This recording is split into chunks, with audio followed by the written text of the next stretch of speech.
Assalamualaikum warahmatullahi wabarakatuh. Alhamdulillahi rabbil alamin. Alladzi 'allama bil qalami 'allamal insana ma lam ya'lam. Asyhadu an la ilaha illallah wahdahu la syarikalah wa asyhadu anna Muhammadan abduhu wa rasuluh. Allahumma shalli ala Muhammadin wa ala alihi wa ashabihi ajma'in, amma ba'd. Alhamdulillah, saudaraku kaum muslimin dan muslimat, kita berjumpa lagi untuk saling tazkir pada channel yang sederhana ini. Salam dan taslim kepada Nabiullah Muhammad sallallahu alaihi wasallam, Nabi yang senantiasa kita jadikan sebagai qudwah, sebagai contoh, sebagai suri teladan dalam kehidupan kita. Saudaraku, jika kita merenungi hidup ini begitu singkat. Dalam hitungan akhirat, Allah subhanahu wa ta'ala membuat perbandingan, ada komparasi, ada komparasi waktu akhirat dengan dunia. Hidup di akhirat menurut hitungannya satu hari di akhirat itu sama dengan 1000 tahun hidup di dunia. Itulah yang diungkap oleh Allah di surah As-Sajdah. Fi yaumin kana miqdaruhu alfasanatin mimma ta'udun. Bahwa hitungan satu hari di akhirat itu sama dengan 1000 tahun hidup di dunia ini. Oleh karena itu, jika seseorang diberi umur oleh Allah subhanahu wa ta'ala 60 tahun, maka sesungguhnya mereka itu hanya hidup sekitar 1,6 jam lamanya dalam hitungan akhirat. Sungguh waktu yang sangat singkat, apalagi separuh umur yang telah diberikan oleh Allah subhanahu wa ta'ala ini kita telah gunakan untuk mati. Kenapa? Karena sebahagian dari waktu kita gunakan untuk tidur, padahal tidur itu sendiri disebut mati kecil. An-naum mautu asgar, bahwa tidur itu adalah mati kecil. Dan memang ada ayat yang menerangkan bahwa sesungguhnya nyawa dari orang tidur dan orang mati itu sama-sama digenggam oleh Allah subhanahu wa ta'ala. Cuma orang hidup kembali ketika bangun karena Allah subhanahu wa ta'ala mengembalikan nyawa orang yang tidur itu, sehingga dia bisa hidup kembali. Makanya kita diajari ketika kita menuju tempat tidur membaca doa, menyebutkan dua hal, bismikallahumma ahya wa bismika amut. Dengan nama Allah saya hidup dan dengan nama Allah saya mati. Itu bukti bahwa tidur itu sesungguhnya adalah kematian. Maka ketika seseorang diberi umur oleh Allah 60 tahun, 70 tahun, setengahnya sesungguhnya itu dia gunakan untuk mati. Yang separuh itulah digunakan untuk hidup. Sehingga kalau ada 60 tahun, berarti sekitar 30 tahun itu kita sudah gunakan untuk mati. Begitu singkat hidup. Yang 30 tahun inilah yang kita isi dengan segala aktivitas kehidupan kita. Oleh karena itu, esok ketika kita sudah tiada, apa yang akan kita bawa menghadap Allah subhanahu wa ta'ala, dan apa yang akan kita tinggalkan?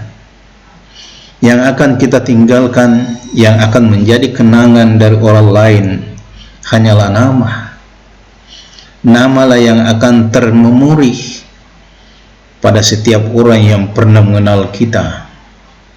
Itu pun tidak akan lama, memori dalam pikiran mereka akan terhapus dan hilallah nama kita. Yang kedua, tentu bekas amalan yang kita buat, itu yang orang akan kenang, itu yang orang akan lihat. selama masih ada apa yang pernah kita lakukan. Itulah amal jariah yang akan kita petik pada saat kita sudah tiada lagi di dunia ini. Esok ketika kita sudah tiada dan meninggalkan dunia ini, maka yang akan kita bawa menghadap Allah hanyalah amalan. Dan amalan yang mampu mengantar kita untuk bisa berhadapan dengan Allah, memandang Allah dengan penuh kenikmatan, adalah amalan soleh. Itulah yang disebut oleh Allah Subhanahu wa ta'ala, "Faman kana yarju liqa'a rabbih." Barang siapa yang berharap bisa bertemu dengan Tuhannya, maka falyamal amalan solihah, maka hendaklah dia beramal soleh.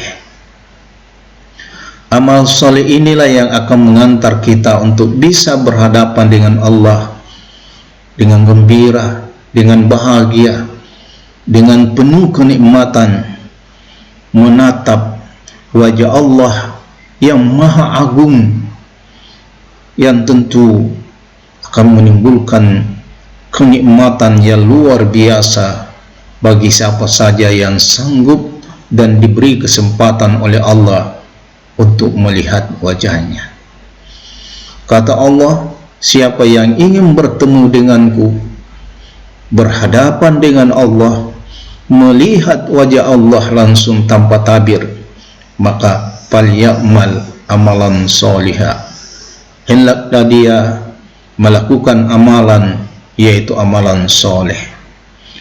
Amalan soleh ini adalah amalan yang insyaallah diterima oleh Allah Subhanahu wa ta'ala, ya, dengan syarat tentu. Pertama, amalan itu dikerjakan dengan landasan iman, dia melaksanakan karena dorongan iman. Yang kedua, amalan itu dilaksanakan karena perintah Allah Subhanahu wa ta'ala, bukan hal-hal yang dibuat-buat, tetapi memang datangnya dari Allah dan Rasulnya. Kemudian yang ketiga, amalan itu dikerjakan dengan ikhlas, penuh dengan keikhlasan, berharap pahala dari Allah Subhanahu wa ta'ala. Kemudian yang keempat, amalan yang dilakukan itu merujuk ittiba kepada apa yang dicontohkan oleh Rasulullah sallallahu alaihi wasallam.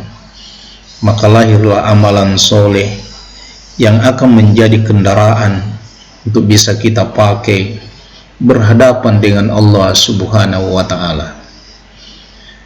Kemudian kata Allah, wala yusrik bi ibadati rabbih ahada. Hamba yang berharap bertemu dengan Allah Subhanahu wa ta'ala, hendaklah dia tidak mensyarikatkan Allah Subhanahu wa ta'ala dengan sesuatu apapun. Karena ketika seseorang musyrik kepada Allah, maka amalan tadi, amalan yang soleh itu tidak akan ada gunanya. Kenapa? Karena amalan yang dilakukan oleh orang-orang musyrik itu akan terhapus dia punya pahala. Itulah yang disebut oleh Allah, wa in asrakta la yahbatanna amaluka. Kalau kamu syirik, menduakan Allah, maka kamu akan ditolak amalanmu. Oleh karena itu saudaraku, jika esok kita akan meninggalkan dunia yang fana ini, bawalah amalan soleh, berbekallah dengan amalan soleh, dan janganlah engkau rusak amalan soleh itu dengan kemusyrikan kepada Allah Subhanahu wa ta'ala. Semoga kita termasuk hamba-hamba yang diberi kesempatan, yang diperkenankan oleh Allah untuk bisa bertatap muka langsung dengan Allah kelak di akhirat, pada saat kita dimasukkan oleh Allah ke dalam surganya. Semoga bermanfaat. Hadanallahu wa iyyakum, nasrun minallah wa fathul qarib. Kalau ada kebenaran datangnya dari Allah, Kalau ada kesalahan datangnya dari saya pribadi. Wassalamualaikum warahmatullahi wabarakatuh.